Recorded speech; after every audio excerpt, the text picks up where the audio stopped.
নেতা তারেক রহমানের কাছে বলতে চাই, সেলিম ভাইয়ের পক্ষ থেকে বলতে চাই যে এই বাংলাদেশে আপনার হলো বাংলাদেশের বালু দখল, জমি দখল, অর্থাৎ বিচার সালিশে টাকা খেয়ে জুলুমের পক্ষে রায় দেয়।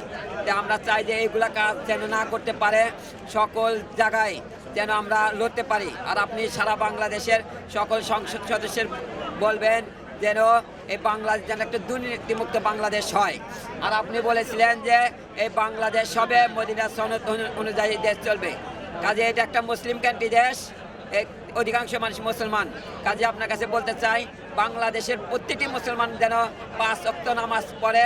আপনি এমন একটা আইন চালু করেন যে যদি কেউ নামাজ না পড়ে তাহলে ওই ব্যক্তিকে কঠোর ব্যবস্থা দেওয়া হবে। আর যেখানে দুর্নীতি হবে, চাঁদাবাজ হবে, বালু দখল হবে, জমি দখল হবে, তাদের বিরুদ্ধে আপনি কঠোর একটা ব্যবস্থা করবেন। এটা আপনার কাছে প্রত্যাশা আগামীতে। এবং আমাদের তারেক রহমানের কাছে আর একটা শেষ কথা বলতে চাই, আপনি যদি জনগণ যেমন আপনাকে ভালোবেসে সর্বোচ্চ মর্যাদা দিয়েছে, দীর্ঘ 17টা বছর আপনি নির্যাতিত নিপীড়িত হয়েছিলেন, রাজপথ ছাড়েননি, রাজপথ আন্দোলন করে এই বাংলাদেশকে একটা গণতন্ত্রের পুনরুদ্ধার করেছিলেন। কাজে আপনাকে বলতে চাই এই বাংলাদেশ যেন যেভাবে আপনি ক্ষমতায় এসেছেন আগামীতে যেন এই বাংলাদেশ সুন্দরভাবে পরিচালিত হয়। প্রতিটি মানুষ, প্রতিটি মা এবং প্রতিটি সন্তানেরা যেন বলতে পারে যে এই আমাদের ঘরে ঘরে তারেক রহমানের মতন ব্যক্তি প্রয়োজন।